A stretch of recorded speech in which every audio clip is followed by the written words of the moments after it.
I'm Jeremy Ryan Slate, and I'm the CEO and co-founder of Command Your Brand Media, and you are listening to the Loyalty and Leadership Podcast with Dov Baron. Today, we are going to talk about getting your PR and your brand to the next level. Stay tuned. Congratulations! You are tuned into Dov Baron's Leadership and Loyalty Show, the #1 podcast for Fortune 500 executives and those who are dedicated to creating a quantum leap in leadership. Your host, Dov Baron, is the founder of FullMontyLeadership.com. He's an executive mentor to leaders like you, a contributing writer for Entrepreneur Magazine, CEO World, and he's been featured on CNN, Fox, CBS, and many other notable sites. Dov Baron is an international business speaker who was named by Inc. magazine as one of the top 100 leadership speakers to hire. Now, over to Dov Baron.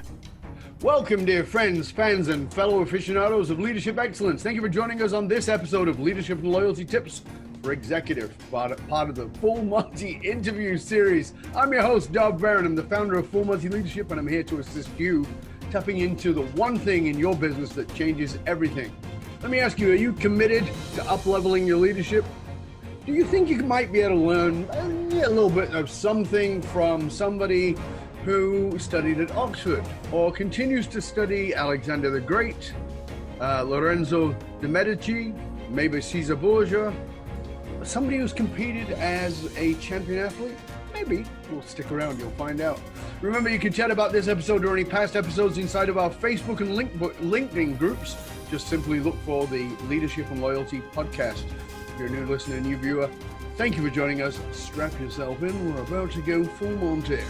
As always, you can find us on Apple Podcasts, Spotify, iHeartRadio, or wherever you tune into podcasts. And we always need your help in staying relevant, so please get over to wherever you tune in, rate, review, and subscribe to the show. You can also catch us on traditional radio stations across the United States every Monday and Thursday, all the way from Las Vegas to Colorado and right up into Philadelphia and Washington, D.C. Look for us also on Roku TV, where we have over 100,000 subscribers. And if you're a regular listener, big thank you to you for making us the #1 podcast globally for Fortune 500 listeners, with a potential reach of 2.5 to 4 million listeners for every single show. We're honored and grateful to be cited by Inc.com as the #1 podcast to make you a better leader.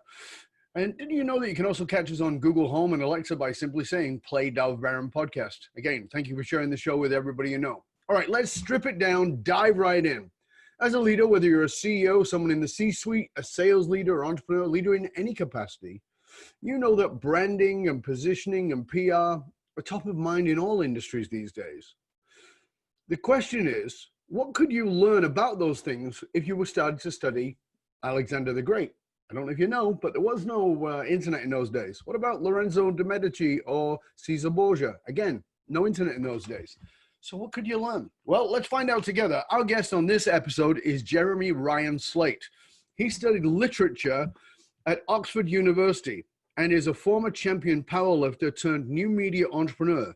He specializes in using podcasting and new media to create celebrity, and was ranked #1 in iTunes New and Noteworthy and 26 in business category. Jeremy is the founder of Create Your Own Life podcast, which studies the highest performers in the world.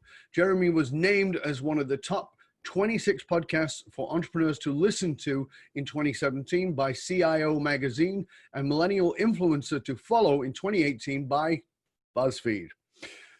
The Create Your Own Life podcast has been downloaded almost 250,000 times. He's also a featured writer for Influencive and Business.com. After his success in podcasting, Jeremy and his wife, Brielle, the lovely Brielle, founded Command Your Brand to help entrepreneurs and leaders like you to get their message out by appearing as guests on podcasts. Ladies and gentlemen, please put your hands together and help me welcome the BuzzFeed top millennial influencer and podcasting publicity expert, Mr. Jeremy Ryan Slate. Wow. That guy sounds really cool. I want to meet that guy. I might have an in. Man, I don't think I've ever received such a great intro before. Thank you. If you want to meet him, it requires a wig and a toilet. That's all I'm saying. That's all I'm saying. I saw that post this morning. I'm like, does this mean Dobbs doing all future interviews from the loo? I don't know what's happening. That's what it is, mate. That's what it is. That's my new sound chamber. Everybody knows the acoustics are good in the bathroom. That's only when you're singing in the shower and you think you actually sound great. Yeah, you think you do. But if you're wearing a wig, it makes everything better. So, Jeremy, I'm glad you're here, mate. Like, it's taken us a long time. It was over a year ago that I was on your show, isn't it? Well over, yeah, I think. Gosh, yeah, like year and a half maybe. It's been Exactly. a long time, man. And I know that we were trying to get you on, and you're a busy lad. So, before we start, one of the questions I like to ask my guests is, who is someone that we likely wouldn't know or maybe even wouldn't suspect who's been a major influence on your life? You know, we all, especially you in the media world, you know, you see all these great, powerful influencers, and we have big political figures these days. But oftentimes the people who've had the most influence on us are the people that other people wouldn't know or wouldn't suspect. Who's yours? Wow. My wife's, believe it or not, been a huge effect on my life. And really, because when her and I first met in 2009, like we've been together that long, I was a high school teacher. I wasn't very happy with my career. Like things weren't really going in the direction that I wanted. And she actually saw a lot of what's in me now and what I'm doing now when she first met me. And she's always been there to empower me and guide me in the right way and really push me towards my strengths. Whereas at that point in time, I wasn't surrounded by a lot of friends that were bringing me up and pushing me towards my strengths. So for me, it's always been my wife. That is awesome. You know, there's an old saying, happy wife, happy life. And it's kind of like, it's a bit sort of sexist, but the truth of the matter is that I don't care whether you're straight or you're gay or you're, you know, multilingual. I mean, the point of the matter is, because that's relevant. The point of the matter is, if you're in a relationship and you're not there with somebody who is a champion for you, life is going to be hard. It's going to be hard. And a career is going to be very difficult and challenging to do. So, you know, the fact that you have a wife who is not willing for you to just sit back and be okay, but actually go to the power of this truth of maybe what you were not stepping into is pretty amazing. Well, and I think too, because I don't know about you, Dolph, but for me, I was always somebody that would, you know, take a compliment and I'd look at it and be like, well, I wouldn't quite accept it. You know what I mean? I'd find something to invalidate myself about that compliment. And she'd be like, you know, what the heck? Like, you are really good at that. Why are you downplaying yourself? Why are you playing yourself down? And you need somebody in your corner like that, man. You really do. Yeah, I've talked a lot about how we live in this society, which is based on false humble. We're all supposed to take selfies and be seen and all the rest of it. But if somebody pays you a compliment, it has to hit the plexiglass. Yeah. You know, so we're screaming for attention. And then when you get it, you reject it. Like, you know, it's a little bit psychotic. You might want to see a therapist about that, right? It's like, yeah, I got to take another 100 selfies. No, that one wasn't right. Oh, you're really beautiful. Well, not really. Okay, make up your mind. What do you want? Really? Come on. It's crazy, isn't it? No, it is, man. Like we're obsessed with attention, but we don't want the accolades when that comes with attention. Like I was so like, I did a lot with Knights of Columbus for all of my life, like, you know, fundraising, volunteer stuff. And they always have awards dinners and stuff like that. And I would be like, well, I don't want to go up on stage and accept the award. It's like, that's stupid. You did the work. Like, you deserve it. Like, why not? And I think for me, like having somebody in my corner that always told me like, hey, you're good enough, you can do it, to now where I can accept that. And I do have fun. And I do reach for it. And I think that's a big deal, man. But in many ways, that's what you're doing with your business now, isn't it? Yeah. Because a lot of the time, people, you know, they've got, you know, we've talked a lot about on this show, they've got imposter syndrome. They're feeling less than. And one of the things you're doing with your business, you know, in helping people to get onto podcasts and use that media, is you're making them own their voice and own those accolades, right? Yeah, because because part of that is too, people love your human story because they can connect with you. They feel that you're in a place where they've been, or they know someone, or you've helped someone, and to see like where you were to where you've come from, it's an empowering thing, and it helps people to understand that they can do that too. And if you're not accepting those accolades, then they can't have those accolades. So I think that's what's really important to take a look at. Like, you have to, it's not about look how cool I am and look how important I am, but look what I've done and look what you can do. So I think that's what's really important about it.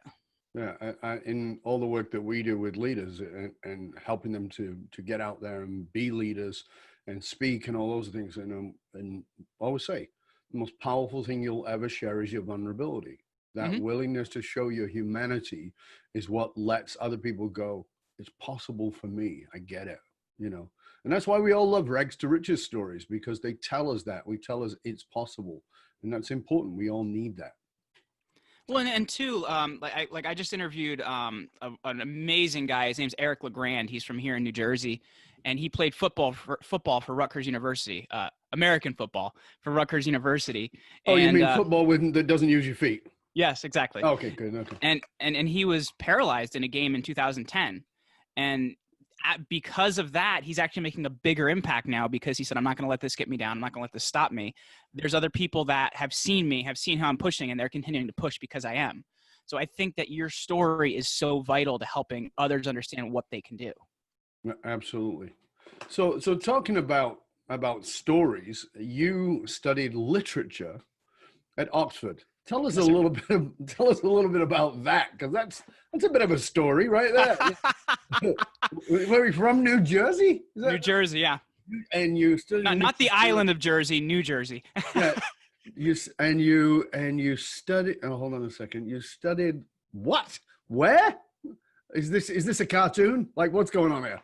Well, it's kind of so I'm really weird with what I do now and what I used to do. Like my undergrad degree, I'm a double major in Torah. I'm not Jewish.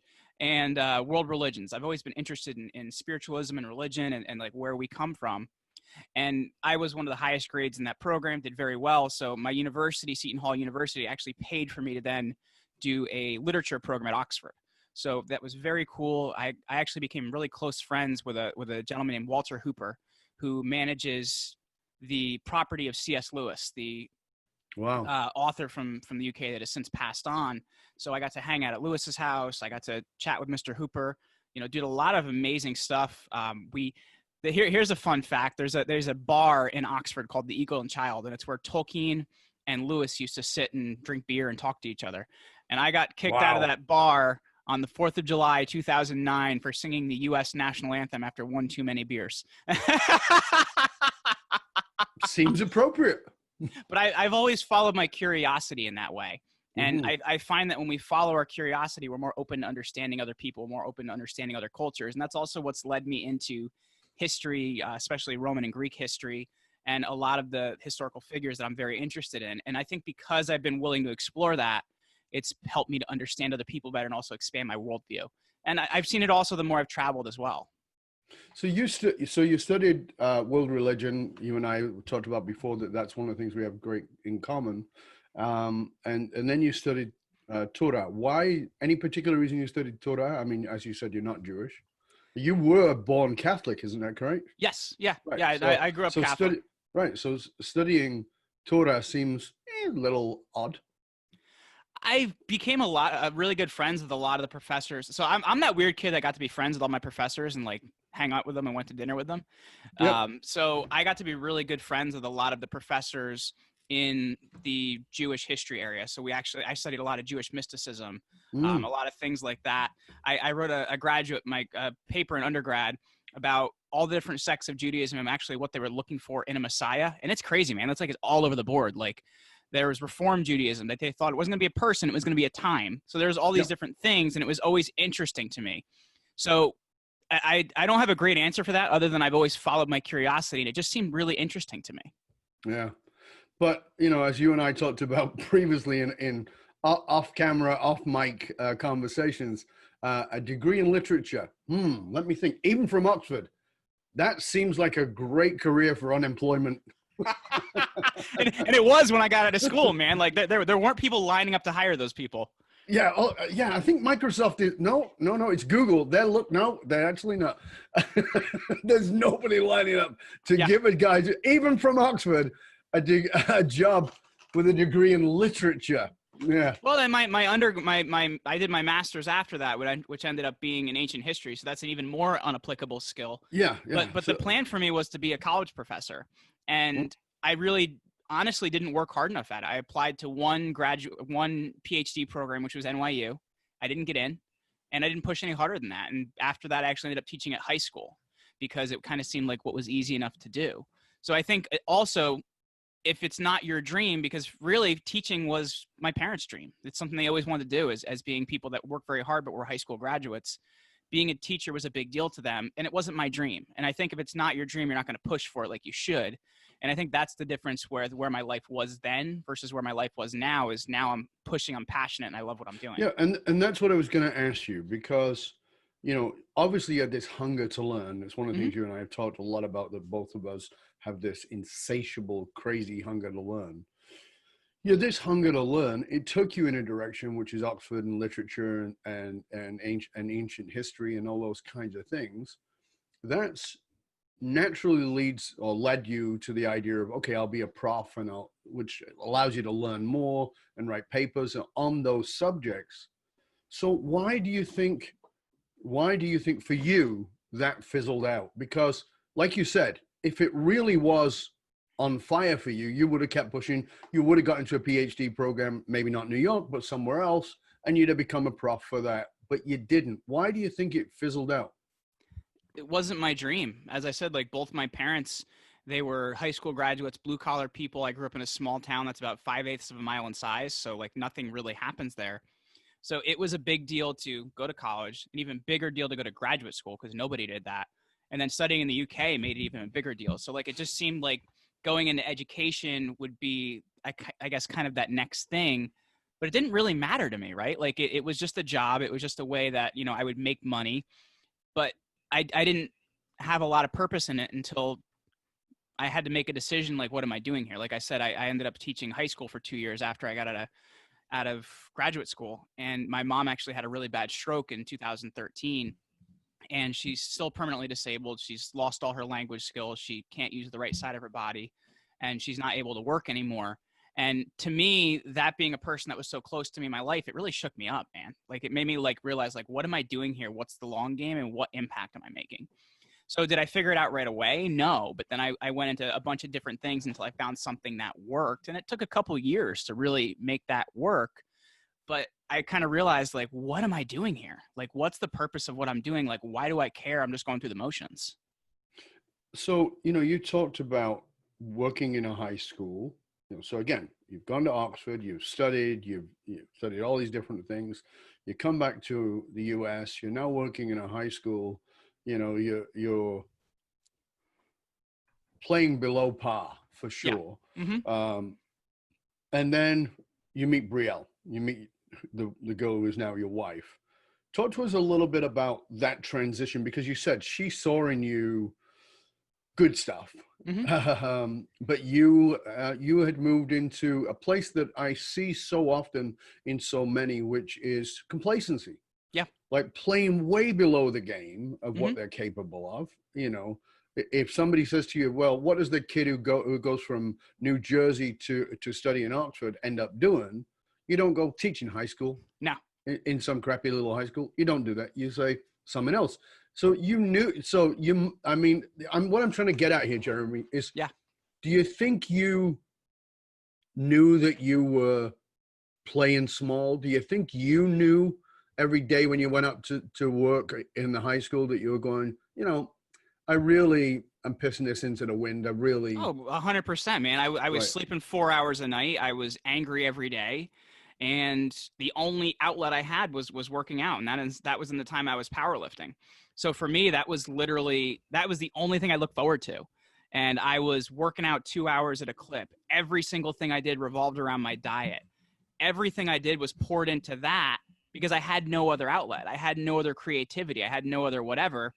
And then I meet this woman at this time that's, you know, she's been in a family business her whole life. So she's only ever known entrepreneurship, as her parents have run a very successful chiropractic and wellness clinic here in New Jersey. That's was actually one of the largest practices in New Jersey. And so she's been part of that her whole life. And then she meets me, who's a guy that's working hard. When she met me, I told her I was going to be a doctor, and she found out it was the other kind of doctor, that it doesn't really matter. So I had originally gotten a lot of favor with her. She's like, "Oh, a doctor, that's not bad. Oh, PhD, that's not a real doctor." And so she had seen something in me. I don't know what that was. Mhm. Still don't know what that was to that day, because I wasn't that big of a prospect. Let me tell you, man, I was the meathead that was kind of smart. And she saw this network marketing presentation. Now, I don't put a lot of faith in network marketing anymore. I don't know what your feelings are on that, but I had never seen anything like it. So I thought it was like getting a job. So Right. I saw this thing and I'm like, okay, my mind was open. I can see something else. I worked at it hard, man. And I made some decent money, but I hated myself because Right. of who I had to become successful at that. Sure. So I kept looking for other outlets and we kept pushing each other until I ended up in the podcast and media space. But she was the one that actually found the original opportunity. Was it the right opportunity? No. But at that point in time, I was unhappy. I needed an outlet. I needed a bigger way. I needed a way to make an impact. Like, you could have showed me how to sell garbage on Etsy and I would have been in, man. Like, Right. I think sometimes it's having that person that's willing to push you to make that step that I wasn't really willing to make at that time, but now I'm grateful. And it's interesting because I think it's kind of flopped and now I'm more the driver of the ship because I've become more of myself than I ever was before. Sure. It's interesting because you said something in there that I think is important for us to realize. You've heard me speak about this, and I've done videos on it, I've written a lot about it, which is something I call deep greatness, that there is deep greatness within all of us. And that if deep greatness is not positively and powerfully employed, then it becomes negatively employed, or it becomes other employed. And some may say that that's neutral. And I saw a fabulous interview recently with a Canadian bodybuilder. And you and I have that, those sports in common, but a Canadian bodybuilder who now has become a yoga master, and he, 300 and something pounds starts doing yoga, Wow. like, how, we might lack a little bit of flexibility, just a little bit. Yeah. I still lack a little bit of flexibility. Yeah. So do I, believe me, and he became a yoga master. But, one of the things he was talking about is that there's this outlet, and when we recognize there's something within us. So, you must, you would have recognized there was something within you, even at a level of intellect. And so you go off and you pursue and you study and you do very well, and you study odd subjects and you do very well. And then there's like, well, where do I go with this? There's a lack of outlet.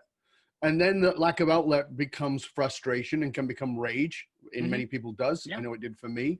And you then take that and you say, okay, I got to do something healthy with that. And that you become a champion powerlifter. And then Brielle says, hold on a second, let's just redirect the vehicle into another. And it takes you off the road, sure, into MLM, multi-level. And but you have to get off the road in order to find your road, right? It's a pattern interrupt. Exactly. That's exactly what it is. It's a pattern interrupt. Like, sure, I love powerlifting, but like, I didn't have anything else I was kind of doing at that point, man. Like, I was carrying around a lunchbox everywhere. I had to wear sliding shorts to be able to walk because my thighs always rubbed. So it didn't have a long game to it, right? And I think once you start having that pattern interrupted, you start looking at what is the long game, what is the end game here, and what does the impact look like? Because and it's funny, you've probably seen this from all the incredible entrepreneurs that you've talked to, but on my podcast and all the incredible people like yourself I've interviewed, I find that there's this point when they go from me to we, of when it's just about myself to how is it about myself and others.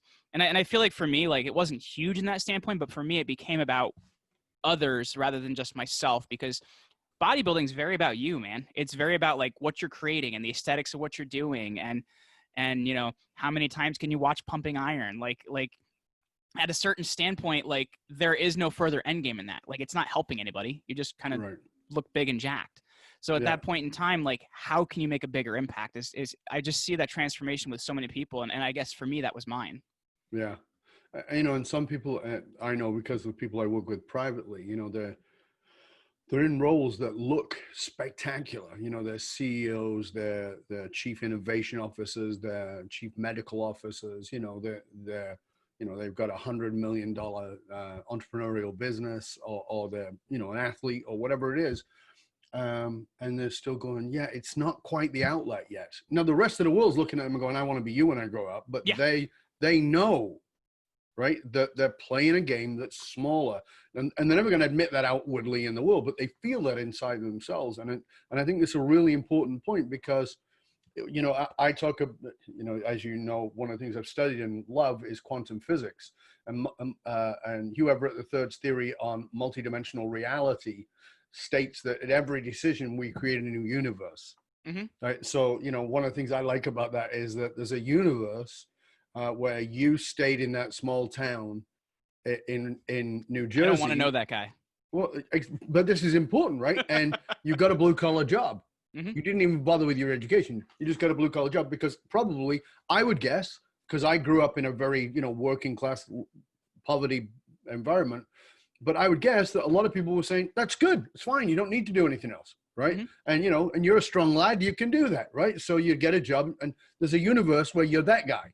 And then there's a universe where you go off to postgraduate school and you study, you know, and you stay in the UK. And maybe you become a prof there, or you come back and you're dedicated and you can't get your mom and dad out of your head and you become a professor, but you're unfulfilled. And maybe there's another universe where you go, you know what, I'm going for the world championships in powerlifting, or I'm going to try and get on the Mr. Olympia stage, or whatever it is. But each one of those is this amazing moment that we need. I believe we need to stop and go, hold on. I got to look at this and pay attention to all those other universes. I chose this one. Mm-hmm. This is the one I'm in. So why? What is this? And for me, every client I've worked with privately, and even with some of the top leaders I've known, that moment is always exactly what you just said. It's a me to we moment. Mm-hmm. It's a moment where they go, it's got to be about more than me. Yeah. And I think it happens, and this is why I'm fascinated with it with you, Jeremy, because you're a young fella. And it's a fascinating piece because most people, it doesn't happen until they're in their 50s. And unless you've been using some wicked cream, you're not 50. I'm 32, but I'll tell you what, man, like, unless that had happened with my mom, I wouldn't have looked at anything else, because I was confronted with mortality at 24. And that really makes you really look at some things. You know, the crazier part about that is I was playing American football at 19 and I destroyed my knee, and I was supposed to have a pretty easy surgery. The anesthesia got messed up, and they actually had a priest come in and give me last rites. They couldn't get me breathing again and everything else, and it didn't change my life. Like, it didn't do anything. I got out and I'm like, man, I really want my breakfast sandwich. That would be great. And I spent a few days in the hospital and everything until it was my mom, until it was somebody outside of myself, because I think a lot of times you think you're invincible. It doesn't make you look, man. And that made me look and realize, like, what is the purpose to all this? Yeah, you know, again, fantastic point. I've brought this up many times, and I really believe this, that there are moments in our lives that are these points that everybody thinks that changes your life. It rarely does. Mm-hmm. You know, you get last rites, you're about to die. Surely that's going to change you. No. You know, for me, you fall off a mountain, you get smashed to pieces. Surely that changes you. No. It actually doesn't. There has to be something deeper.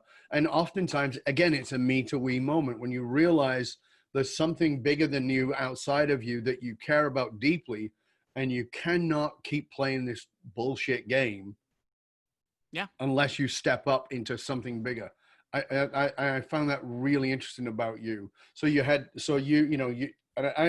this all the time. Life knocks you down. It's gonna keep knocking you down. What matters is whether you get yourself up. Mm-hmm. And, you know, life definitely knocked you down in all kinds of ways, because you go to university at Oxford. Okay, I'm done. Right. I mean, you know, that's pretty much a signature. It's on a resume and that's it. That's it. Right. But if that's your dream, you're like, you know, I'm in like Flynn. It's all over. It's done. Right. I've got a mess. No problem. So that doesn't work out. And then, you know, then you have this moment where you have given the last rites at 19. That doesn't work out. Then your mom faces her own mortality. Again, these moments. What do you think it is for you when you look at it now? And we're all brilliant with retrospect. I understand that. But when you look back at it, what do you think it is for you that has kept you driving forward in the face of what may be devastating disappointment for some people. Wow, that's a tough question, because for me, I've always had this thing about me where I just enjoyed helping and uplifting others. And I think the more I've done in business, the more I've done in life and everything else, that the purpose has become bigger and bigger and bigger. But I think part of it just goes back to, almost losing a parent. Like, that was a tough situation, man. Like, I was the one that found her after she had the stroke. Like, I was the one that had to figure out like what to do in that moment.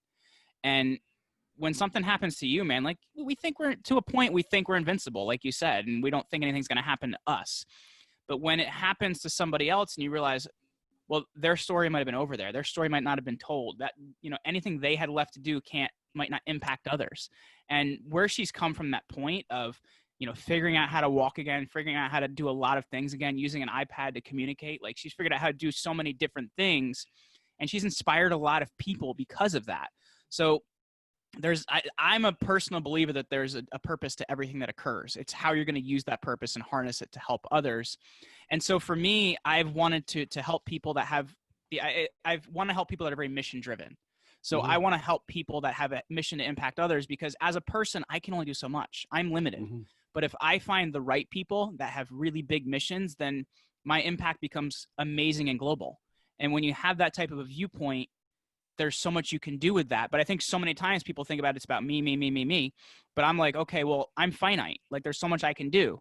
Who are the others that I can help that can do bigger things?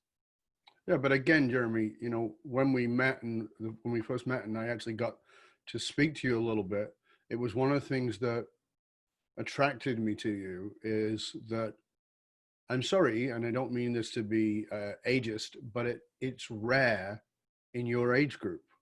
Right. I would agree with that. Because you're in what's called phase 2 of life. There's the 3 phases of life. And in phase 2 of life, it is about me.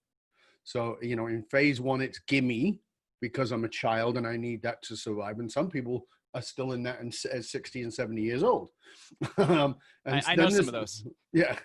Some of them might be in the news a lot. And then there's phase 2, which is, and they are in the news even more. And phase 2 is, it's me, my accolades, my achievements, my money.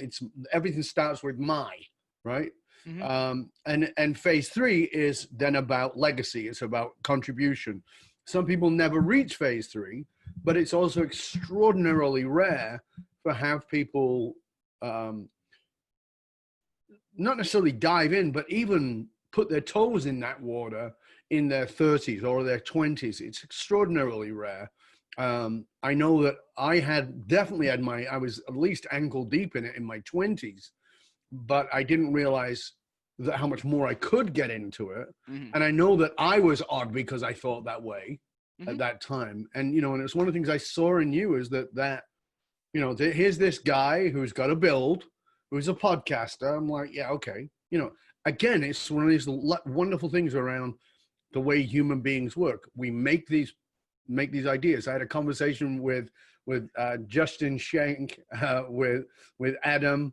There was 5 of us all sitting around the table, all podcasters, and he said, "Okay, let's all talk about first impressions." Right? Because you and I met at that same event, and we said, "Let's. What was your first impression?" And we all talked about the first impression of each other, and every one of those impressions was wrong. Every one of them was dead wrong. Justin seemed a bit snotty. It's like, I wouldn't say he's not snotty. We'll make sure he listens to this. But I just thought, oh, he thinks he's better than, But they looked at me as like, oh, this guy is like, he's so polished because I'm always dressed well, and he's so polished and he's so professional and he's got this mess, so he probably won't want to talk to us. And his appearing to be snotty was actually a reaction to my visage, to my image, and so we make these global judgments. We do it with the people that we lead. We do it with our employees. We do it with potential customers, and we do it with people we just genuinely meet. And so here's this guy, who's walking around he's got a build. He's talking about his podcast, and it's like, easy to assume, as you said, here's a meathead with a podcast. And there were meatheads with podcasts that were there. Oh, absolutely. Right. And that's fine. But, we don't understand this depth below that, you know. And if somebody had said to me, okay, point out the guy in the room who went to Oxford, I wouldn't have been looking for you. Looking for the guy with the British accent. Yeah, they might have come to talk to me, but not you. Right? So it's a fascinating piece in that perception thing. And it's really interesting because in many ways, that's where your business has gone. Mm-hmm. Because you're altering the perception of an individual, how they're being perceived. Tell us a little bit more about how you're doing that with your business. Absolutely. Well, if I can just add to what you said real quick too, Thank you. Because I will say, first of all, I kid about Justin. He is one of the biggest heart individuals that I know. But I'll say Absolutely. It goes back to there's two different paradigms at work here. There's cause and effect, mm-hmm. and there's responsibility and no responsibility. Because there either is responsibility or there isn't. People don't realize that you're actually the cause of everything in your life. But the issue is people want to be the effect of everything in their life, right? It's the same thing with, you know, making money or getting anything. They want other people to give them a license to survive. And you have to realize that once you realize you're responsible for everything in your life, you can actually create a lot more things in your life, right? It's this idea of being totally and fully responsible and realizing some way, shape, or form, your cause. You know, if that guy gives me a snotty look, but I had looked at him a certain way, I caused that. There's so many different ways that even by our thought processes and our opinions and the things we have decided already that we cause things. So I will say that we have so much more cause on a lot of that stuff than we really want to believe, because that would actually mean we're responsible for it, and we don't want to be responsible for it. Well, as you said, you know, it's easy to go, oh, well, those bastards are judging me because I've got a build and he's making up that I don't have a brain. Mm-hmm. Well, you're the one going to the gym. Right. So, I mean, that's fine. Right. And if once you get there, it's fine. Because, you know, I always say to people, you know, I know what I look like. Mm-hmm. I'm not daft. I can see it. That people think, you know, I look like I might punch you in the face, or I've been punched in the face, because I have. I was a boxer and I was a martial artist. But that assumption of this face, which I am at cause of, says he's probably not very friendly and warm. And then people get to know me and like, oh my God, you know what I expected? You're so warm, so friendly, so loving. Yeah. And so I honestly believe first impressions are terrible. Yeah, I would agree with that. And I totally believe in second and third impressions, because it's my responsibility to show up with curiosity, to show up and be curious about that person beyond the visage, beyond the image, beyond the front. So tell us a little bit more about that in the context of your business and what you're doing. Totally. And so I think there's a lot for leaders to learn with that. Totally. And I think there's this huge lie in the business world, in the online marketing world, whatever it may be, people just think I do good work and the media or press or podcasters, whoever it may be, will just find me. Mm-hmm. And it goes back to the idea of cause and effect. Like to get people to see the good work you're doing, you have to be willing to tell them about it. And that's the biggest lie people have about media. They see people on all these lists and they don't realize, well, they may have pitched somebody to be on that list, or they see a news article on TV and they don't realize somebody may be helping them do that. So you first of all have to come to grips with you should be doing amazing work. Like, that's important. It's so important that what you're doing has to be good work. But second of all, you have to tell other people about it. They're not going to look for you. The media is not going to search you out, because number one, the 24-hour news cycle is busy. They are looking for people to fill those slots for them, and they just don't have time to go out and look for you. And then number two, it's a big world out there, man. And with how many people are online, it's even bigger now. So we help people to take their big mission and get in front of the right people so they can do a few things. That's reach the people that need to hear their message, connect with the people that are influencers of that message, like yourself, and to really make their impact bigger. Because you know as well as I do, podcasting is incredible now. There's over 750,000 podcasts out there, which grew by about 250,000 since last year. And that number I just gave you may even be bigger now, because it's growing at such a rapid rate. So it's a really amazing space. Advertising for radio is going down. NPR in 2020, they're predicting by January of 2020, their revenue from podcast advertising will pass the revenue from traditional radio advertising for NPR. That's a really big deal.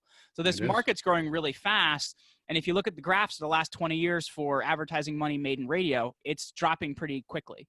So you have your listener that wants to decide what content they listen to, and they don't get to do that in the radio. Like, they're stuck listening to a radio station. So you're seeing a lot of that listenership move over to a model where a listener wants to choose. That's why Netflix is doing well. That's why Amazon Prime is doing well. And that's why independent podcasts like yourself being on Roku is a really big deal, because people want to choose who they listen to.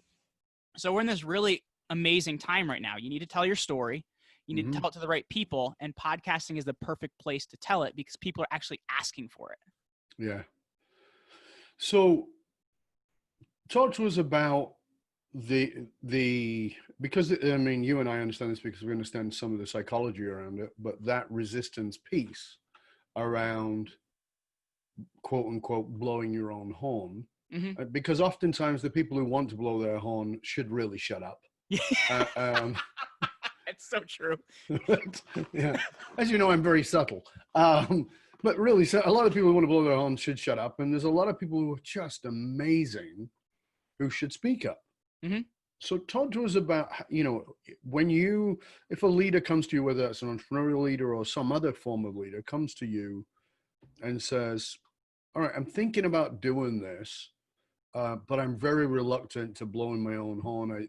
I feel like it would be bragging. I'm not sure that I want to be that guy. How do you help them to get over it? How do you help them to, because you and I both know it, because we're also both podcasters as well as you have in your business. There are a lot of terrible podcasts out there. As you said, 750,000, a lot of them's like, whoa, okay.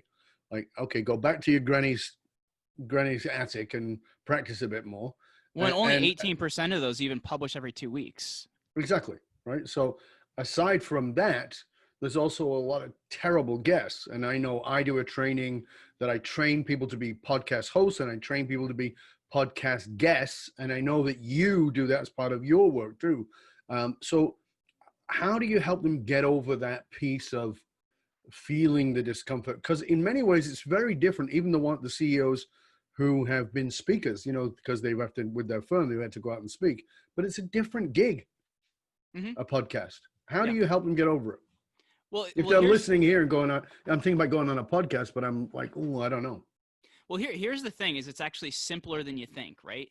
Because the thing you have to take a look at is depending on who it is you help. Like we have a client we're working with now that has found some amazing things with the power of aloe vera and how that helps people.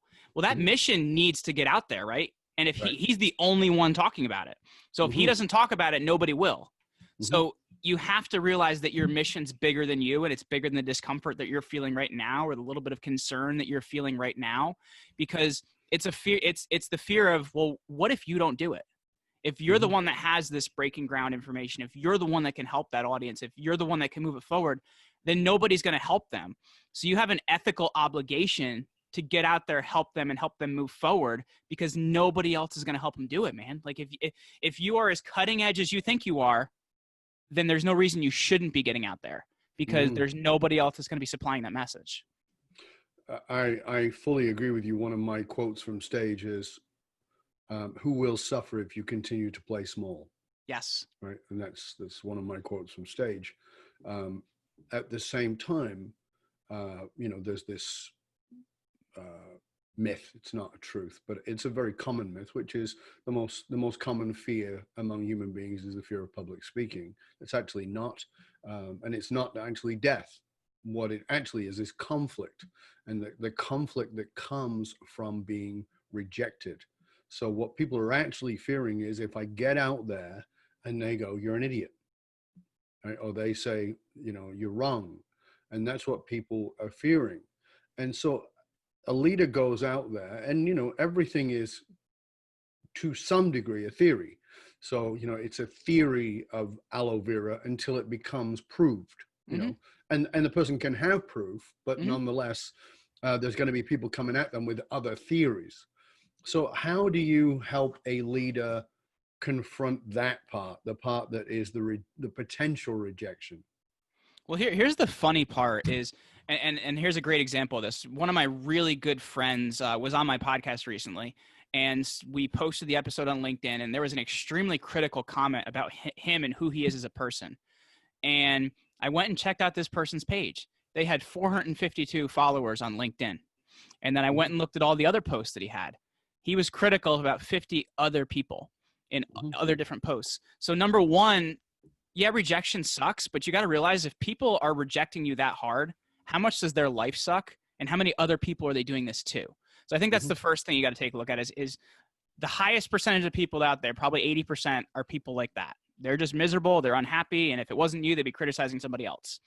So I think that's the first part of it. The second part of it is to really get to where you want to go. You're going to fail, man. You're going to fall flat on your face. It's not the first time you do something is it going to be perfect, but you once again need to be focused on that mission, that impact you're going to have, and you just got to get better and better and better. My first couple podcasts that I did on my show, I cringe. I would refuse to listen to them. So it's not going to be perfect the first time, but that's also at the same time why we spend so much time training our clients on our 3-part interview process, which is story, message, call to action. Your personal story ties to the 2 to 3 key teachable key points you're going to teach, and then what you want people to do at the end. Because I don't know, you probably don't because you're very strict with your guests that you have on, but I've had guests before where I haven't published the interview because you get on, and there's this one interview that stands out in my head. Every time I asked this girl a question, she would respond, well, I answered that in my YouTube video, or that's in my book, or that's in my course. So there was no value in the interview. So if you're showing up with amazing value and you're actually telling people where to continue this relationship, whether it's some sort of tool or some sort of opt-in or something that's going to help them, you're going to take the most advantage of the people that your message matters to. So rejection isn't bad if you're continuing to do it the right way, if you are continuing to hone your message and you're communicating to the people that it matters to, because everybody else that can't receive that message or can't have it, it doesn't matter. And that's a really good point. Let's sort of flip back a little bit because I want to talk about this, and I have another idea around this that we won't have time for today. But I want to talk a little bit about studying Alexander the Great, studying the Medicis, studying the Borgias. Those are things that I've studied and find fascinating. I personally, and this is a personal theory, I personally don't believe any learning is lost. I believe whatever it is you went away and studied, there was a reason for studying it that may seem completely out of context with your life today. I know that some of the things I studied are like, there's no real context, but there was a lesson in there. There was something in there for me that I needed. And I don't believe I just needed it at that time. I believe that it's filtering into my life. So Alexander the Great, Medicis, Borgias, how does that show up in your life today? Well, number one, they're just really cool. Like Cesare Borgia was a badass, man. But here's the thing I'll say, right? And this happens with so many people, and I don't care if it was 500 years ago. I don't care if it's today. I don't care if it's whenever. There's a uniting characteristic with each one of those 3 missions. And the reason I picked 3 particular people, being Lorenzo de' Medici, Alexander the Great, and Cesare Borgia. When they started out, their missions were big and helpful for other people. Like Alexander the Great wanted to unite the whole world and make it so people could work together, have education, do all these different things. But what happened is he followed the power, and he became power hungry, and he became obsessed with that. And that's eventually what killed him, when his generals killed him. Yep. And if you look at Lorenzo de' Medici, another thing, guy was really interested in helping a lot of people, but it became about the money and the power and the banking empire. And that's when it fell apart. And the bank wasn't in Medici hands too much longer after that, as it fell apart with Lorenzo the Magnificent not too long after that. And then if you look at Cesare Borgia, the Italian empire had never been united. It was so many little small kingdoms. Yep. And he wanted to unite them. But it became so much about power that when his in history, there's people that say this is true, and there's people that say this isn't true. Pope Alexander V may or may not have been his father, but when he passed away, all of the power that he got from the papal empire then disappeared. And then with Pope Julius I, they were butting heads, and it became about power. And that's once again when he did not unite the Italian empire, and that was in, I'm trying to remember off the top of my head, 1492. It was around 1503 or something like that.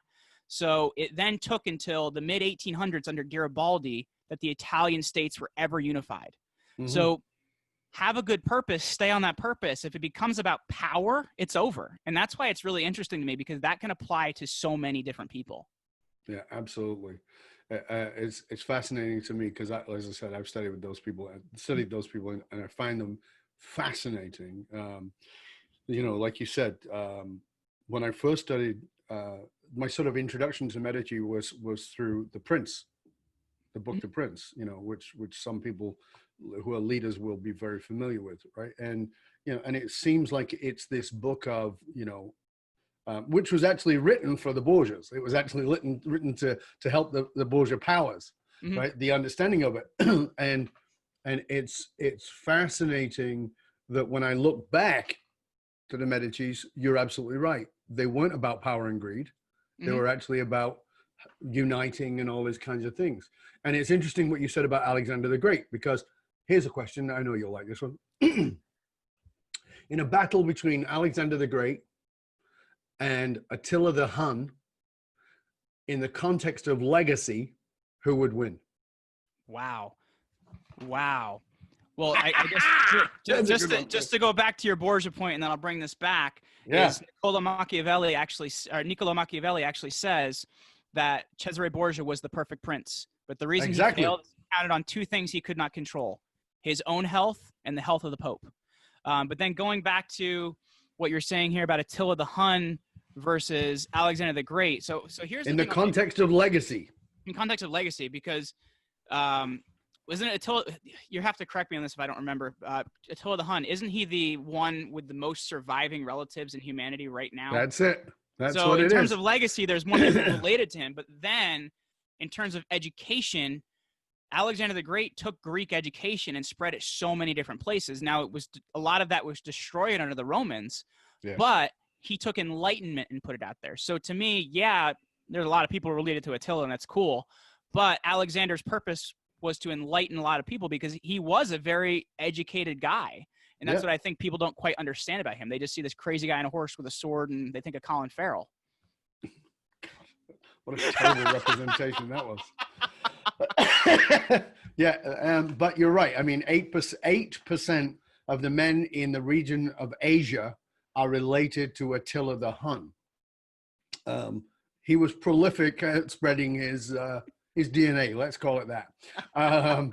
But at the same time, as you said, the desire to educate and to take those teachings, the Greek brilliance out there into the world was definitely under Alexander. But that empire faded so fast upon his death because as you said, he shifted into the power and control, which in very many ways is a lot of what we see in leadership today.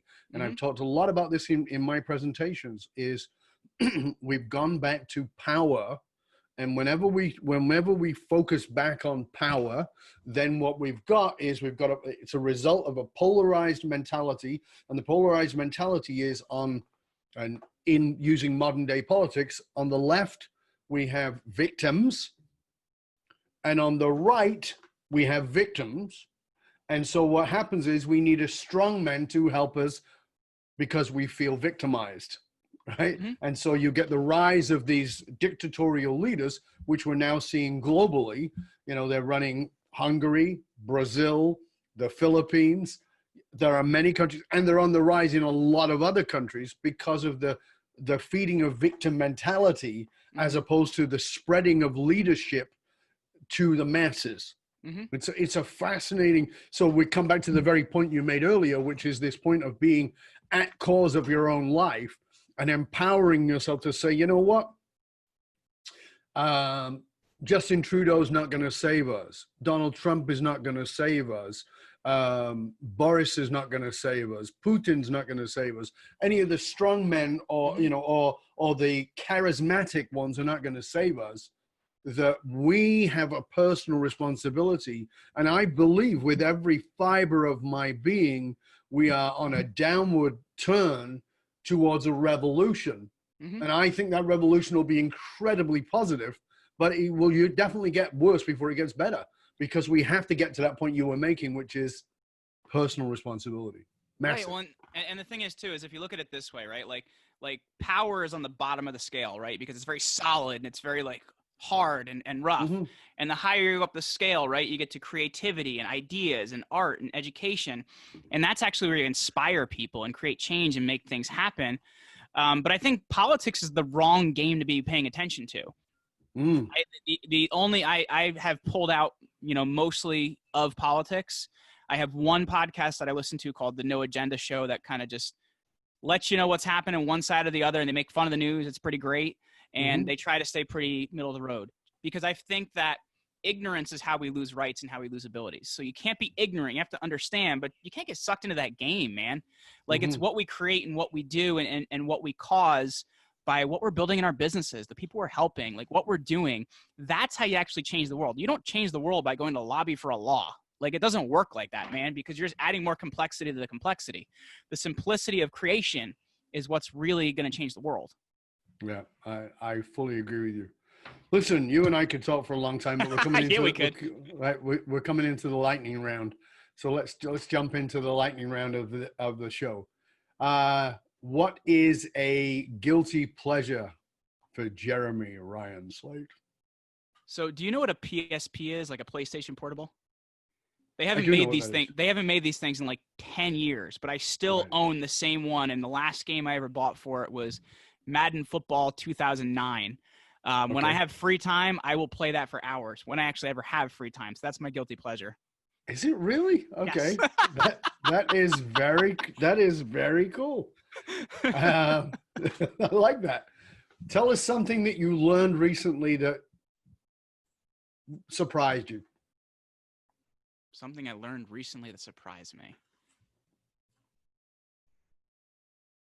Oh, so I live in a town called Jefferson, New Jersey, and there's 3 sections to our town. I live in the Lake Hopatcong section. The biggest section is called the Oak Ridge section.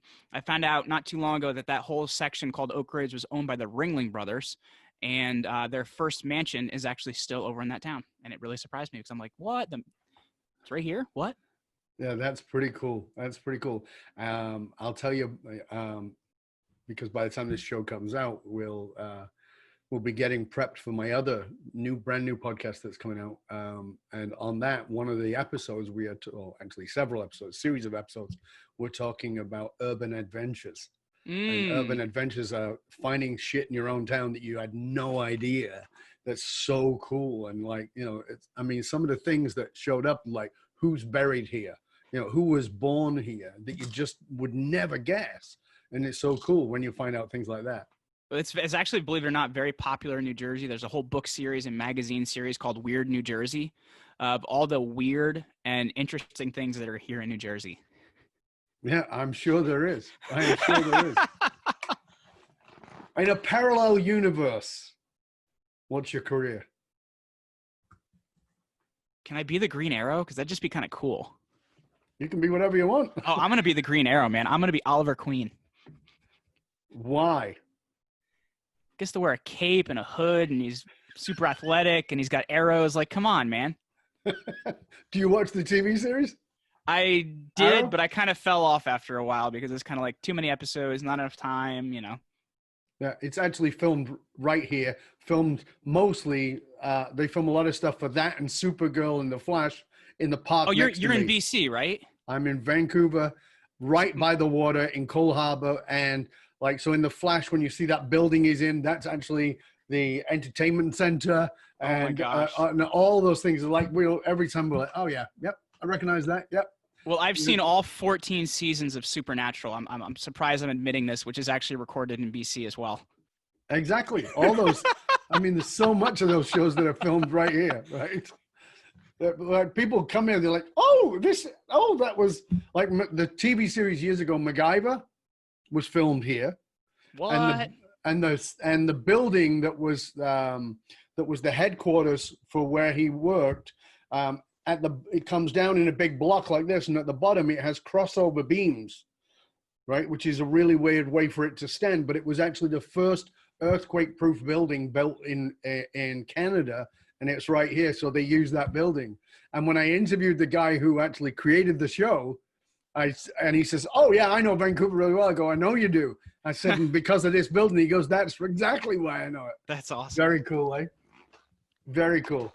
All right, mate. Well, before we finish up, one of the things I always like to know is, please tell our viewers, our listeners, I'm going to get to how to get in contact with you in a minute, but I always like to leave with something that is very practical. What would you want to share with our listeners, with our viewers, that's incredibly practical that they can take and use right away?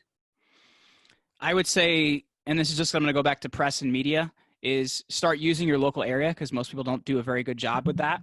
And that should be the first step to getting press coverage. Find all the local newspapers you have, especially the ones that don't come every single day, and start running press releases about what your company is doing in those local papers, because they will run them, because there's probably not much news happening in your local town.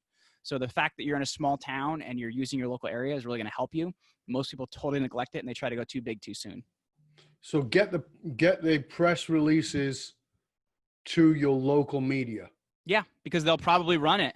And they have online versions, which a lot of times still run in Google News and Apple News and Yahoo News, which are still going to backlink you as well.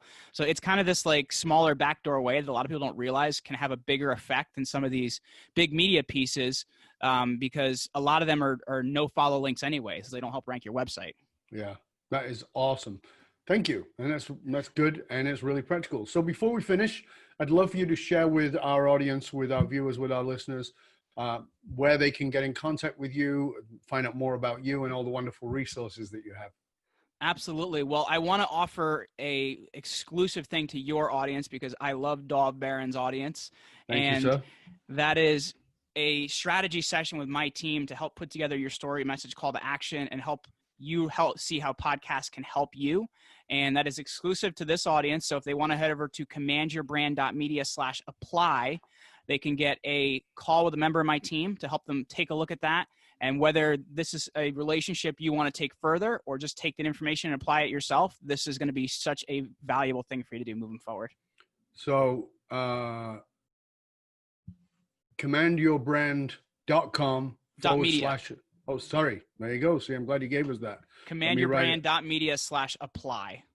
commandyourbrand.media/apply. Yes, sir. All right, good. We will make sure that is shared with our audience. It will be on the show notes, and it will be there for everybody to know, and we'll let them know all about it. Listen, mate, this was a fabulous conversation. I'm really grateful to you. Thank you for sharing all the stuff you've shared. I hope you'll stay with us to the end. And yeah, I mean, I really encourage you to listen back to this show. I always say this, it's a really important. Information is worth the hole in the donut. Transformation comes from application. And there's a lot of real nuggets in here for you to really listen to and get. And some really great insights. So please do that. And you can hang out with other conscious leaders and chat about this episode or any past episode by going to our Facebook and LinkedIn pages. Just simply look for the Leadership and Loyalty podcast on either of those platforms, and you'll find groups for you to chat about it. You can find out more about hiring me, Dov Barron, as a speaker or strategist for your organization by going to fullmontyleadership.com/consulting or fullmontyleadership.com/speaking. Be aware that the research consistently shows that the fastest growing companies face the same challenges as you do. They're spending a ton of money, energy, time, and effort attracting, training, and developing top talent, only to have them leave at an alarming rate. If you're frustrated with investing in training and developing your talent, only have them leave before you get your ROI, then come talk to us at fullmontyleadership.com, where we provide the essential leadership skills to rekindle and amplify the hidden loyalty assets inside of your organization by tapping into purpose. fullmontyleadership.com, because you can't outsource authenticity. I want to thank you for sharing the show with everybody you know. Till next time, stay curious, my friend. Stay curious about how you have a purpose and a mission that you're responsible for taking out into the world, and that when you play small, others suffer. Take the advice of our guest today, of Jeremy Ryan Slate. You have a message, take it out there. Find a way to get it out there. We want to thank Jeremy for being an amazing guest today. I'm Dov Barron. and I'm here to assist you tapping into your deep greatness to reach the next level of clarity, focus, purpose, and profit in your business, your life, and your leadership impact. And I am out.